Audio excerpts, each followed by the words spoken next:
So I'm just going to kick this off a little bit as folks are joining in the room. My name is Lauren Avellino. I am the Manager of Community Affairs at NewYork-Presbyterian Brooklyn Methodist Hospital.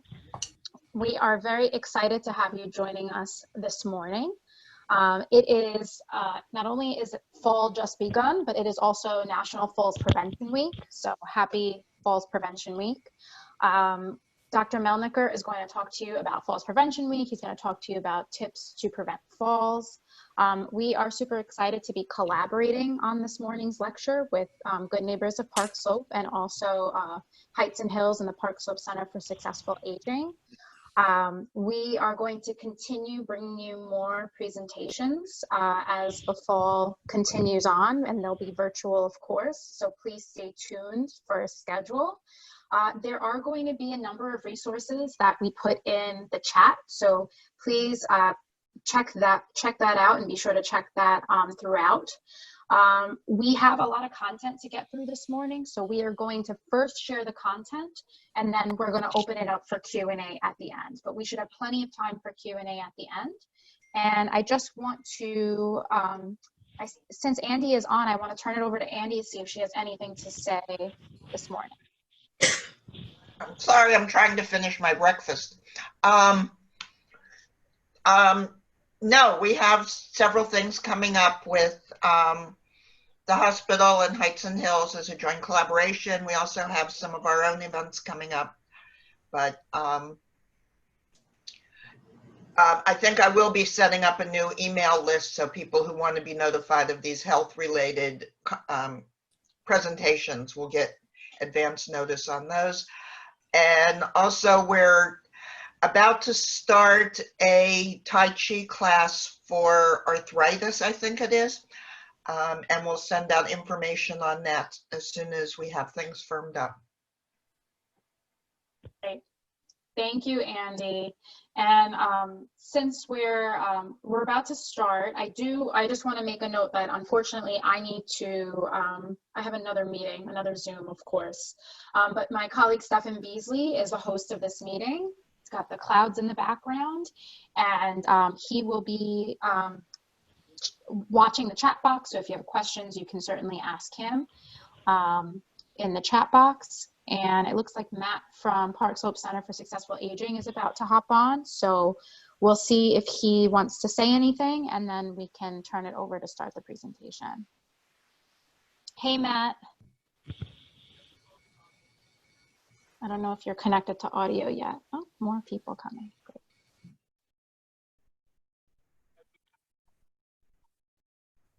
Matt, can you hear me? It's Lauren from the hospital.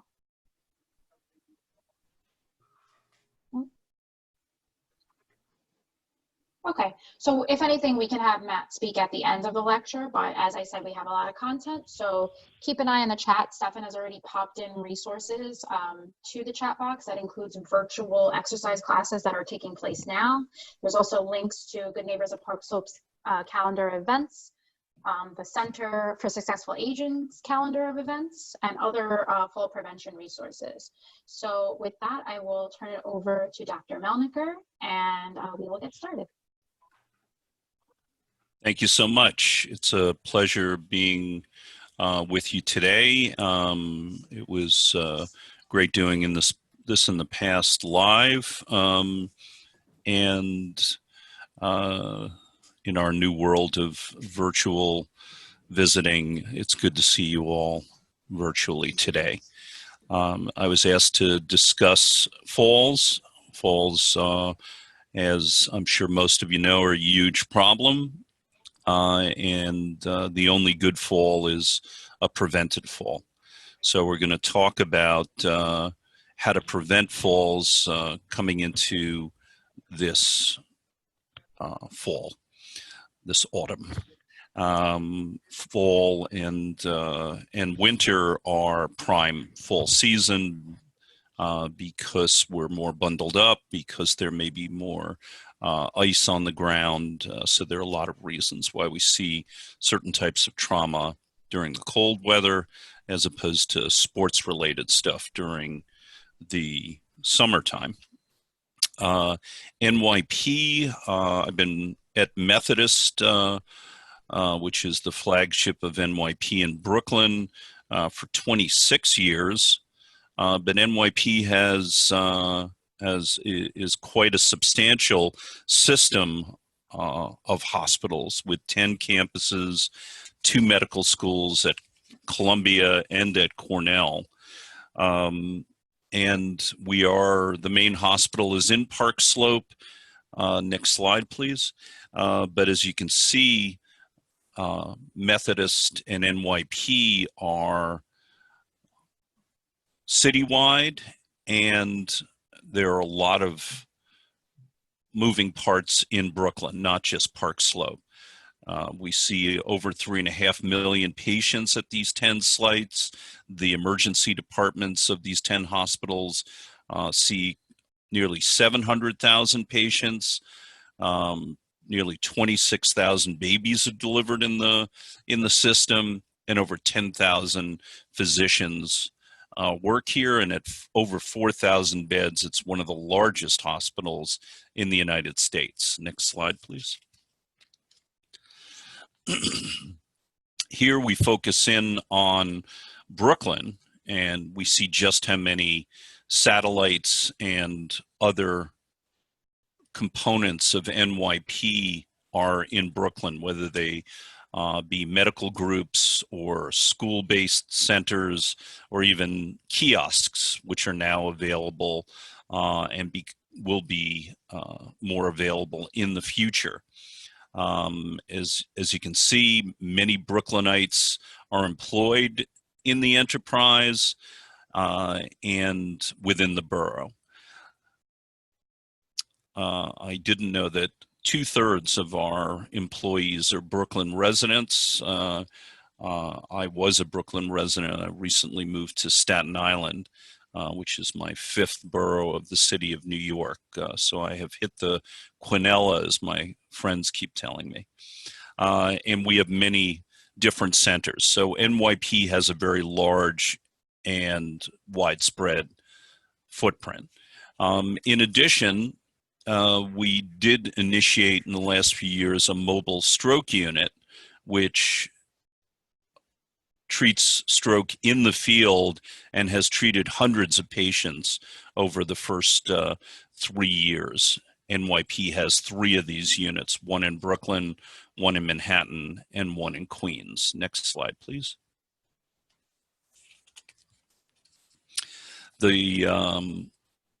As you can see, it's a diverse population, and NYP is committed to diversity. About 1/3 of our patients are low-income individuals who are eligible for Medicaid. 1/3 are Medicare eligible, either with they're at retirement age or they have some kind of permanent disability. And this adds up to over $250 million in community benefits. Excuse me. NYP is a healthcare equality leader, and we have several support groups, including for patients who are victims of falls or feel that they may be at risk for falls. Next slide, please. Next year will be a very big year for NYP Brooklyn Methodist. We will be opening a new building. Methodist has expanded its footprint in the neighborhood a few times over the 26 years that I've been here. It's not an easy endeavor. It requires buy-in from the entire community. Some of the buildings that have been added in the last quarter century have just been add-ons to the existing footprint, but a major step forward for the community will be the Center for Community Health. There are no in-hospital beds. It's not an inpatient hospital. It's all for community health benefit. And we will open that next year.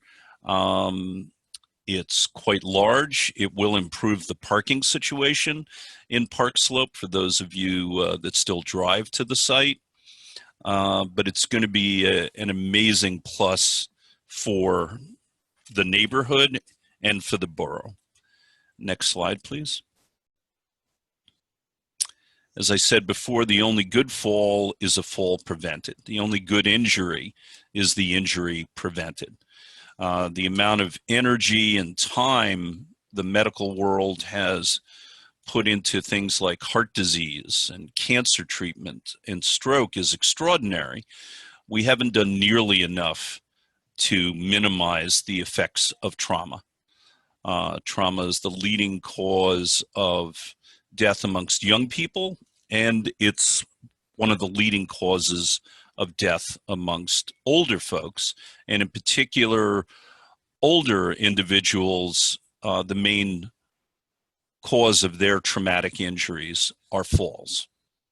As we get older, we lose power, we lose agility, our reflexes get a bit slower, but all of these things can be worked on and improved, and we're very committed to safeguarding the community by making it less likely for each and every one of you and everyone that you know who's at risk for falls to mitigate that risk and become more functional or maintain their functionality, improve it if they've lost some, and realize that falling is not a normal part of the aging process, and maintaining strength and agility can be done, has been done, will be done.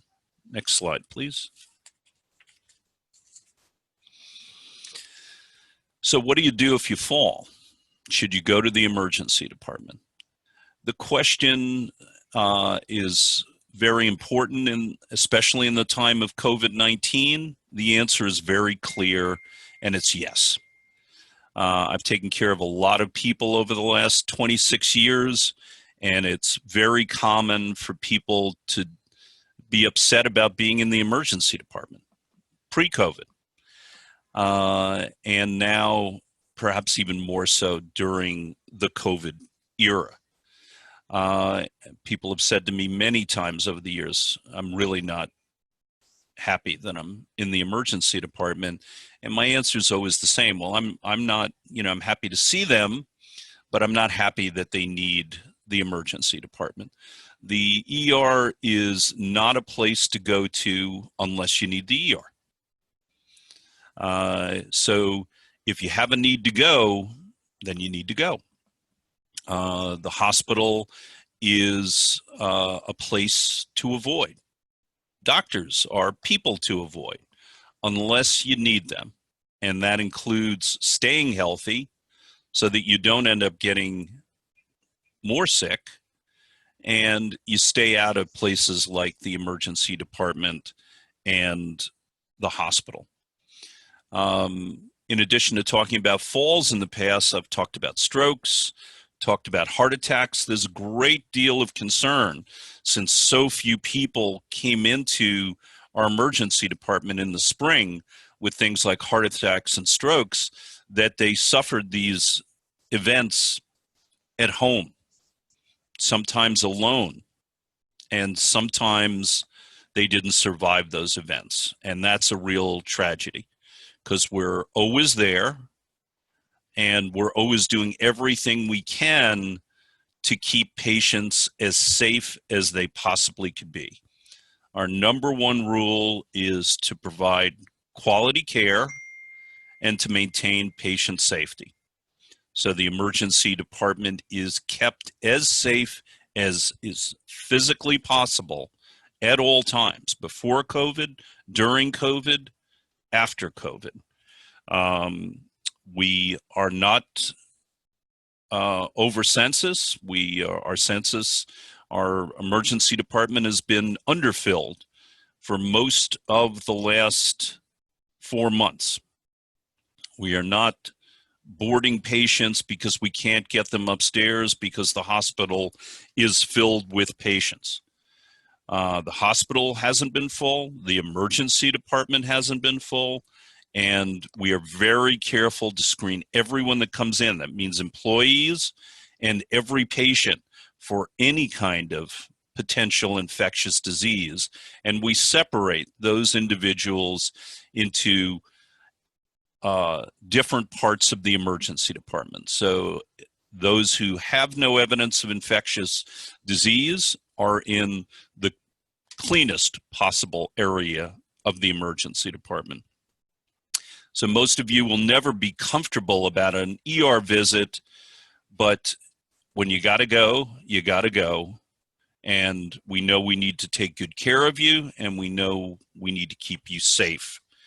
So if you have any pain that's out of the ordinary in your chest, in your abdomen, if you have any nausea, any vomiting, nobody goes home unless they can hydrate themselves. If you can't drink enough liquids to keep yourself hydrated, you don't go home. My job is complicated in a lot of ways, but the mission is very simple. Nobody goes home with something they can't go home with. So if you need to be in the ED, please come to the ED. We don't bark at people for coming for what ends up being a small problem. We would much rather people cry wolf from time to time than we miss something major. We stop heart attacks in their tracks. We can stop strokes in their tracks, and prevent people from being incapacitated by medical diseases that in years past people were just devastated by, and there was nothing that we could do. Next slide, please. So the emergency department is clean. The emergency department is safe. We used to board multiple people sometimes when we were overcrowded in one room. We don't do that anymore. Everyone gets their personal space. Their privacy is maintained as at a maximal level, and we keep our area very, very clean. We have not been overwhelmed by COVID since very early April. So it was 5 months ago, the last time the emergency department was near its capacity. We spent most of the early part of the summer with about a half-empty emergency department. You can't walk into the building without having your temperature taken. You can't walk into the building without completing a daily questionnaire on any symptoms that you may have had. I myself have been tested 3 times and been negative each time. We clean and disinfect each room after each visit. If someone is in an area where we assess for infectious disease, the potential for COVID, although that's rare these days, we don't see many people at all who are even candidates for COVID testing.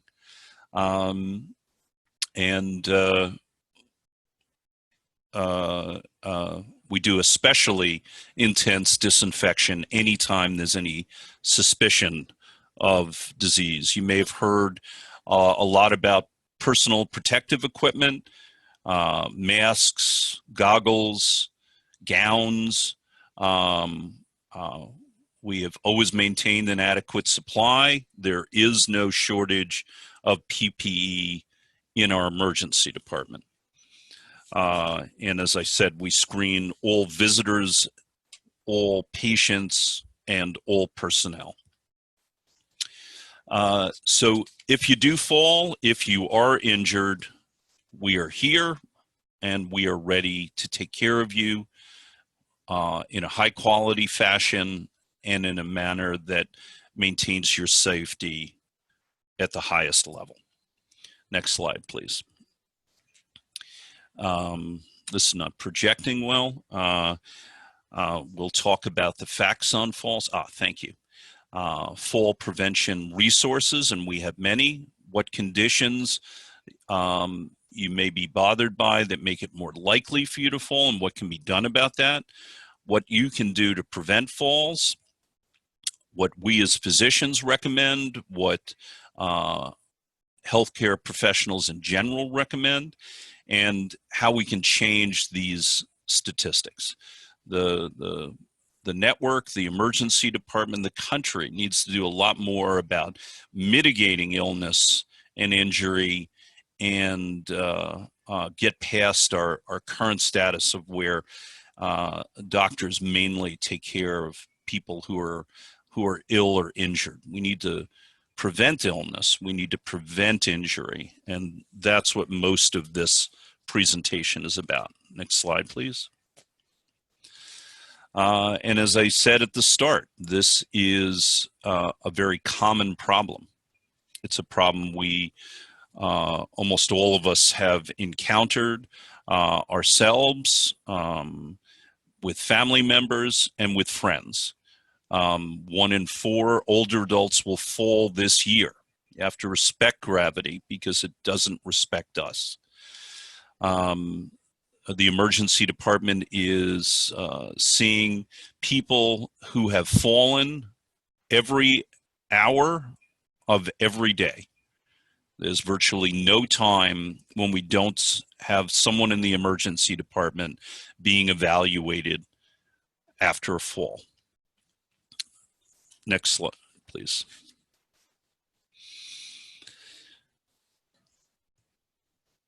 So not every fall requires medical attention, but millions of people are evaluated every year for falls. So it's a major part of healthcare, of what trauma centers do, and a major expense, both in terms of hours of your time and physician time.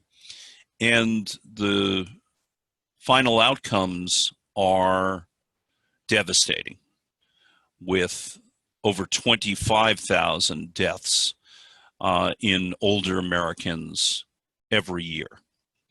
The STEADY project stands for Stopping Elderly Accidents, Deaths, and Injuries, is a major CDC initiative that NYP participates in. The financial toll of falls in the United States is in excess of $50 billion, and that's probably a very conservative estimation, and it's expected to go up to 75 million during this decade. Next slide, please. As the population ages, the death rate from falls increase every year. That's the per capita per 100,000 deaths. And you can see this line, and the slope of this line is frighteningly positive, with the numbers increasing and nearly doubling in the last 15 years. Next slide, please. So the key is to not have the fall in the first place. So the critical thing to remember from this talk and from these processes is that it's about preventing falls. Once someone has fallen, the energy is delivered to a hip, pelvis, head, the damage is done. So the key to breaking this cycle and to deflect that line and save lives and allow people to have happier, healthier latter parts of their life is fall preventions. And this, as Lauren said, is National Fall Preventions Week. So it's critical, starting right here, to increase public awareness and educate you about the risks of fall and how to prevent them. We want to further expand our evidence-based fall prevention programs. They often involve various tools, various equipment, and a fun time doing exercises, dancing. There are a lot of ways to maintain strength, especially in the lower part of the body, and agility to maintain your reflexes to stay sharp. We have several assessment tools. We have our fall survey, which is a 12-question fall risk assessment. We've enrolled and completed this on over 1,000 individuals who have visited our emergency department for fall-related complaints. Next slide, please. This is the week. This is the time. There's no time like the present. The idea is to get an assessment, find out what your fall risk may be, find out why you may be at risk for falls. There may be things in your home, loose carpeting, loose walkways, a door stoop that's just a little bit too high, all of which can be modified. Your ability to step over door stoops, to go up and down steps safely, handrails, lighting. There are so many different options that we want to talk to the community about and mitigate as many of these falls as possible. Next slide, please. So your physician, a physical therapist, a physiatrist, a chiropractor, whomever you know and work with can assess the strength of your lower body. You can find out about bone density. People can watch you walk on flat ground, on slanted ground, on steps, going up and down. See where you're doing well and where you can improve. Have your vision checked. One of the most common reasons people fall is that one or both of their eyes. In order to know just how steep a set of stairs are, you need both of your eyes working. You need binocular vision to assess depth and the height of things. Unfortunately, there are a lot of hazards in the street. Not something that you and I can fix easily, but things that we can tell the city about and make sure broken sidewalks or curbs are repaired. Fortunately, in our lifetime, curbs have gotten smaller. They used to be 2 to 3 times the steepness that they are today. So your house can be assessed, and this can help improve the safety of your environment. Next slide, please. So it starts by talking to your doctor and asking that health care provider to really give you a full evaluation in terms of what the risks are. Talk about, how your house or your apartment is laid out, whether you are using steps or live in an elevated building. Go through an entire risk assessment of how your body's doing and how safe your environment is, and let the doctor and these various resources that we'll provide for you today help make you less likely to fall and make your environment safer. Next slide, please. The fall prevention involves, as I said, many members of the team, your healthcare practitioners, whether it be the doctor, physical therapist, chiropractor, your pharmacist. If your medications make you feel less sharp, that should be a discussion you have with both the doctor and the pharmacist. Keeping track of all the medications that people are taking these days is a Herculean task.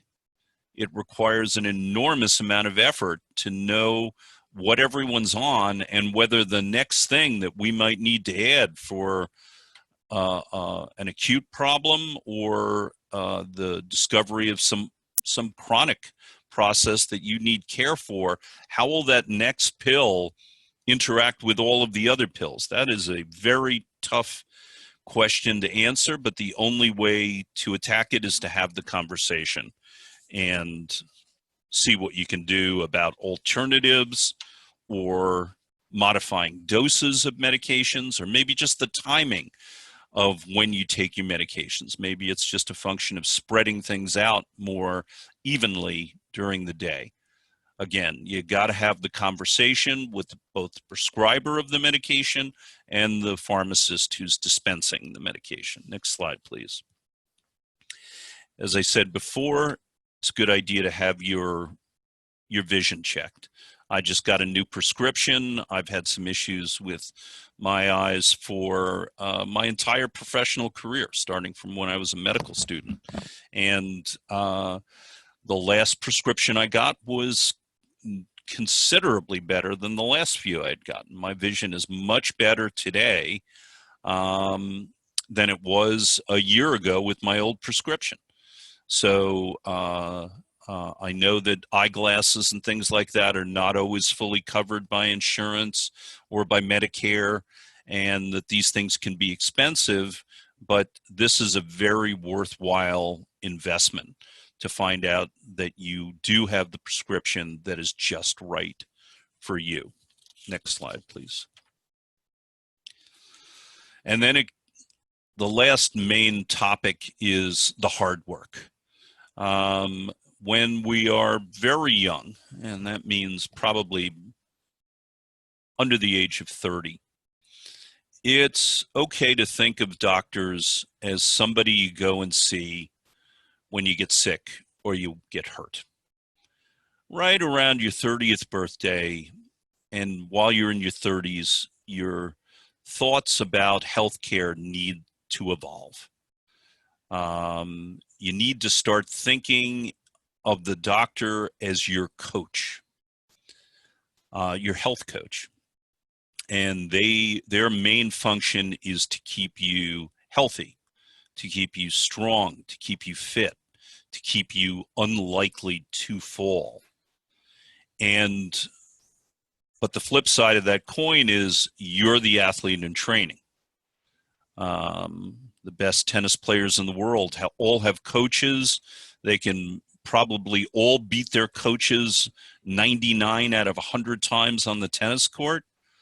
Why do they have coaches that can't beat them on the tennis court? Because the coaches make them better players.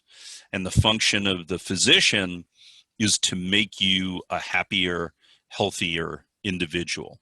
But you are the athletes in training. You're the ones that have to do all the hard work. Going to the ophthalmologist to getting a new prescription might involve one kind of expense, but it's not physically difficult for most people. Doing your exercises, doing Tai Chi, doing yoga, going out for walks, even when you'd rather take a cab or a bus, that's hard work. And that's the hard work that people who are not at the top of their game need to complete. It's your responsibility to make sure your legs and thighs are as powerful as they can be. That if you're going up and down stairs, you're doing so in the safest possible fashion that you can. You're the athletes. You're the ones in training. You're the ones that have to do the hard work. Next slide, please. So have these discussions. My mother, I bought her a pair of sneakers when she was about 85. She never put them on. She had me return them. She was not a sneaker person. She often wore shoes that I would cringe at how uncomfortable they look. I have a couple of pairs of dress shoes, which I wear very rarely because they're uncomfortable. You want to wear comfortable shoes. You want to wear shoes that are in good order, that provide balance and support for you, ditch anything that puts you at greater risk of taking a fall. A lot of people like walking around with just socks on. It's so cozy and warm, especially as we enter the fall and winter months.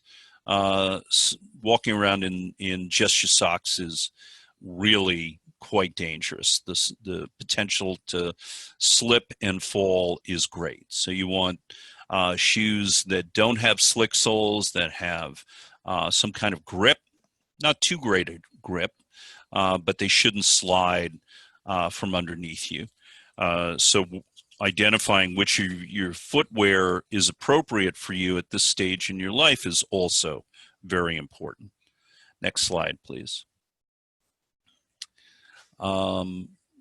Lighting. We hand out a kit to many of the individuals that come through our institution that includes track lighting that can be put down on the floor, night lights, and just improving the lighting in homes. There are too many of us that live in places where a section of our home is underlit, and that's the kind of easy fix we want to talk to you about and correct immediately.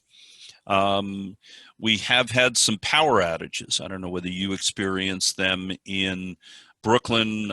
We had a few times in Staten Island when some heavy storms came through this summer. So it's very important to have emergency lights, flashlights, and other kinds of lighting. Leave them out, tuck them next to your TV, behind your TV. Get something you don't mind leaving out so you can easily find it should the lights go out during a power outage. Next slide, please. I've had the misfortune of having to use a cane and crutches. I didn't like it very much, but it's something you may have to do. I had a hip replacement 2 years ago, almost 2.5 years ago now, and the hip replacement made me much younger. I was probably physically about 10 years older than my chronological age. I'll be 60 in 11 days. And I was walking around like someone in their mid-70s before I had my hip replaced. After I got it replaced, and now that it's fully rehabbed, I'm now functioning at or below my chronological age. If you need assist devices, that's something that your physician and healthcare practitioners that you work with can help you to attain, whether it's a cane or a walker, handrails. But you can start simple, and before needing assist devices, if you have stairs, you should have a good handrail, not just something that looks pretty, but something that can you can really hold on to and feel comfortable doing so while going up and down stairs. Next slide, please. So we saw this graph before. Next slide, please. This is a really depressing slide. So our goal in this program, our purpose in having this talk, is to deflect this curve. You can see in 2007, it was between 47 and 48 deaths per 100,000 individuals. And now it's up to between 60 and 61, and that's 2016. So it's nearly doubled over the last 20 years. Our goal is to deflect this curve. We look at this curve and it's very easy to imagine the line just continuing up toward the right corner of the slide and the screen. Next slide, please. Our goal is to make those predictions wrong. to let medical science improve the lives of individuals. Medical science gets better over time. I mentioned that we have treatments for heart attacks and strokes. 20 years ago, we had no treatments for strokes. Somebody got a stroke, we put them in the hospital and they had their stroke, and we crossed our fingers and we hoped that they would recover with physical therapy and the like from their stroke. 50 years ago, my father had 2 heart attacks. He actually lived longer after his first heart attack than he had lived before. He was only 45 when he had his first heart attack. The treatment for heart attacks in the 1960s was you had to survive your heart attack, and then they put you in bed for a month. They probably killed a number of people with this kind of therapy. It was like caveman medicine. Today, somebody comes in just like my father did 50 plus years ago. They're rushed up to the cath lab. The clot is cleared from their coronary. We stop that heart attack. We get better over time. Most of these projections assume anything we don't do well will just continue not to do well. The goal of public health, the goal of injury prevention and illness prevention is to help people stay healthier, and so that people can live longer and happier lives. That's what we're here to talk about today. And I think our last presentation is a short video to drive this message home.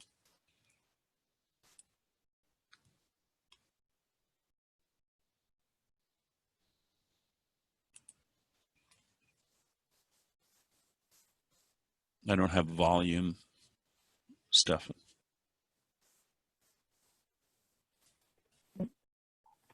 Now I do. Can we hear everyone or no? No, I heard you, but I can't hear the video. My apologies, everyone.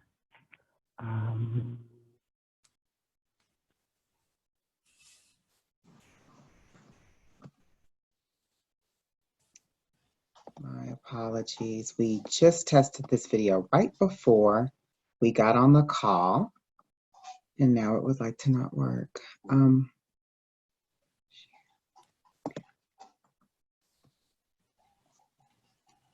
we can get this to work. There you go. Hey, be careful. You might think you're never going to fall, but we all know someone who has, don't we? Next time, it could be you. The good news is most falls are preventable. Start with 6 easy steps. Everyone? First, find a balance or exercise program to help you build stability.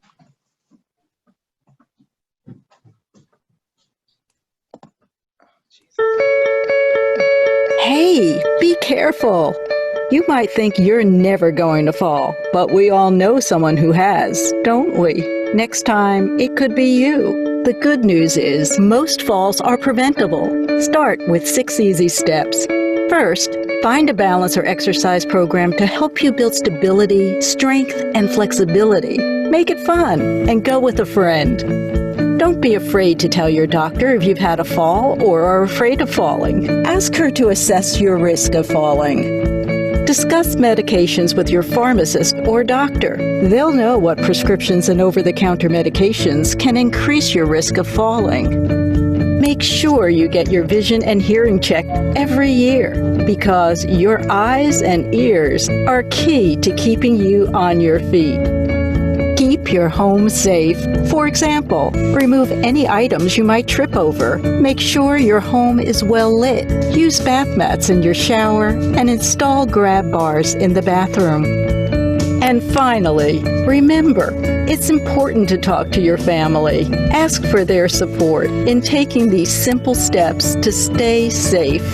Falls are not a normal part of aging, but every 13 seconds, an older adult visits an emergency room for a fall-related injury. Luckily, you can take steps to reduce your risk. Visit ncoa.org/falls prevention to learn more.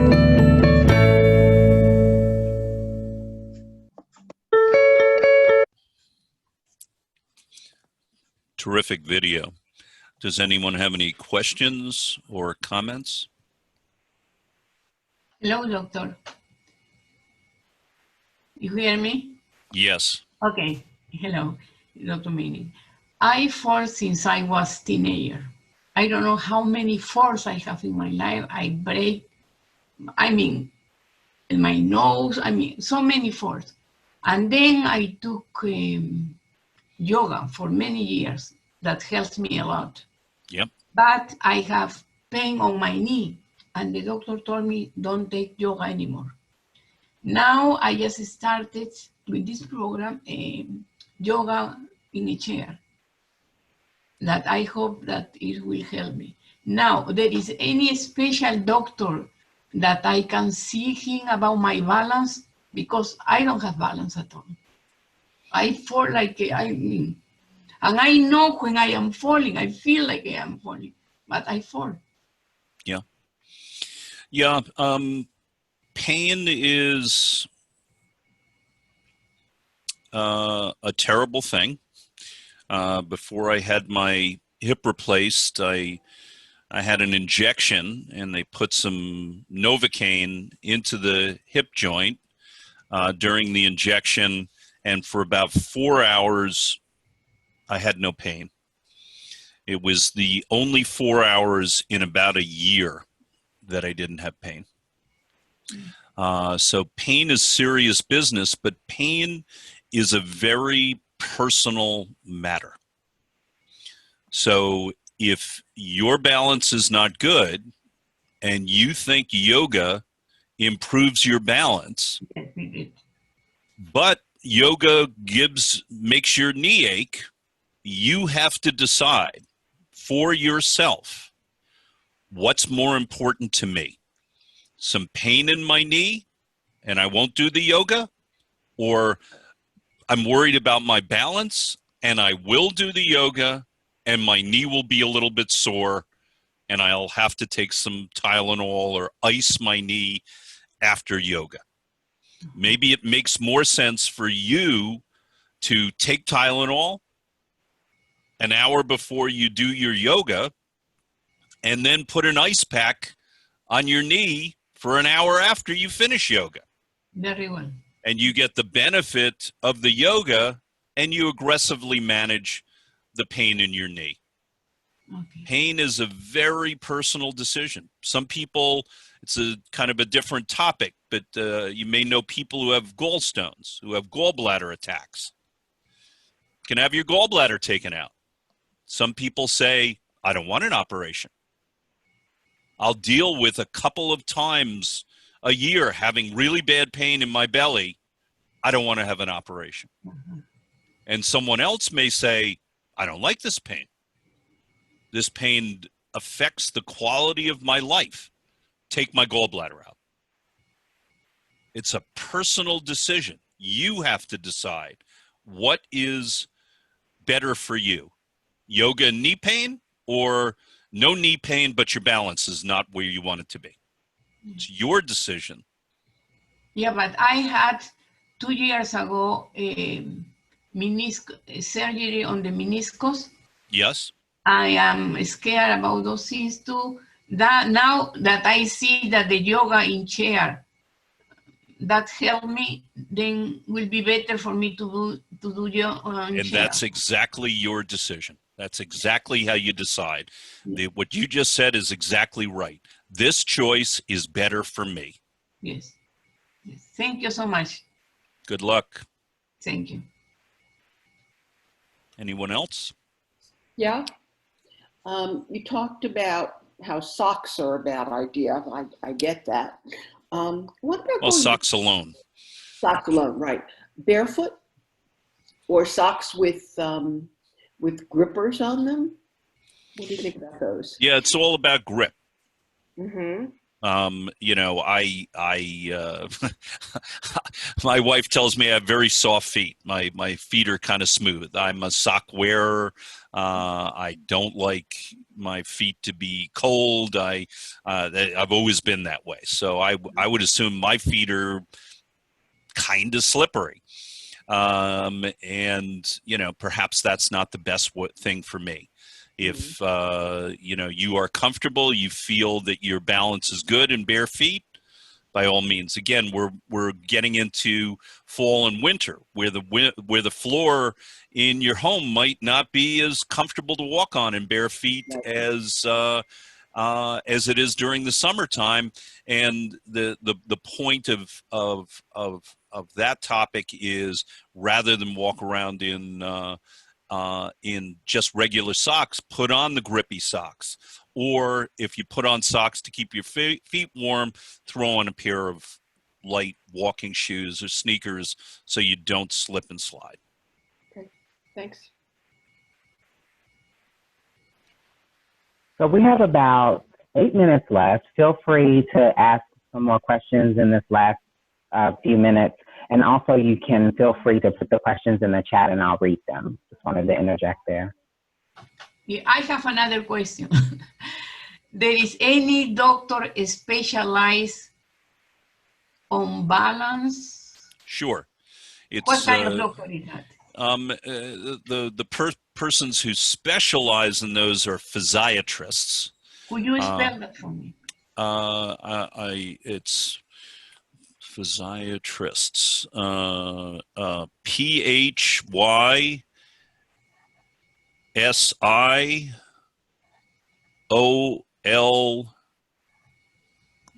Yeah, maybe it's easier to type it into the chat. Physiatrists.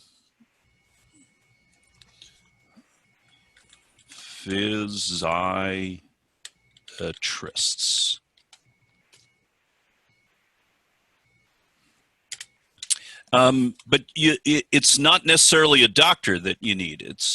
It's who will write you a prescription for physical therapy. Oh, I see. It's not so much that you need a specialist. I tell people in the emergency department, if they come in with a piece of paper and it's a prescription for physical therapy, that's a winning lottery ticket. That's a very valuable piece of paper that you have there. Don't lose it. Anyone who has concerns about their balance should have a lifetime prescription for physical therapy. This idea that if I diagnose somebody with hypertension, they get, you know, their Medicare or their insurance pays for their blood pressure medicine for life, but someone who's worried about their balance doesn't get a lifetime physical, it just doesn't make any sense. The priorities of our healthcare system are not where they should be. They're not focused on keeping people away from doctors and ERs and hospitals. That's why they don't give you a lifelong prescription for physical therapy. That may be what you need. It means this doctor, they are the one who prescribes the physical therapy. Yeah. Or the orthopedist that repaired your meniscus. You have a relationship with that individual. Yes, yes. That person can prescribe physical therapy for you. Okay. But your internist can prescribe physical therapy for you. Yeah. When I got the surgery, I asked him if I need physical therapy, and he told me no. You just walk and do exercises, because here they abuse of the physical therapist. And he told me just walk and bicycle. And I am doing that. That helps my knee. But my balance doesn't help my balance. Yeah. Thank you. And you're not going to bike ride around in the wintertime. You need to do, you know, something else. No, I bike at home. Good.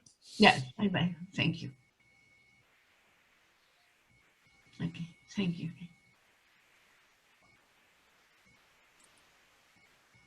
All right, we have a question in the chat.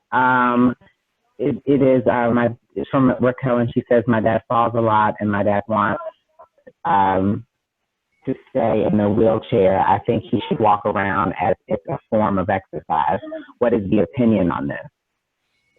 Yeah, inactivity is bad. Activity is good. And the individual needs to choose what they find enjoyable. If people come in, their blood pressure's high, I got a pill for that. People come in and they're having pain, and I've got a pill for that. They have a pneumonia, I've got a pill for that. They come in frail, I don't have a pill for that. This is all about never becoming frail. This is an anti-frailty movement. Once someone is frail, they're in a lot of trouble. The idea is never to become frail.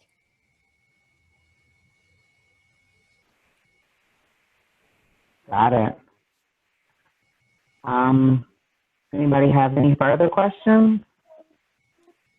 Well, I guess we'll close out by thanking Dr. Melniker for all of the knowledge and perspectives you shared. Wait, where's my official hand clap? There you go. Did it come up? Thanks so much. Right, so thank you so much. In the chat, and I'll keep the room open for a couple of minutes because there are a lot of resources from NYP and from Good Neighbors. We want to thank Good Neighbors, our partners at Good Neighbors as well. And hey, Andy. And I have a link to a talk that's happening next week on knee pain. So if you want to register for that, the link is in the chat. There'll be a follow-up email, and there'll also be more great stuff with Good Neighbors of Park Slope coming right up that you'll have information about, okay? All right, I'm gonna turn my camera off, but again, keep this open for a little bit so you can copy. You're welcome. You're welcome.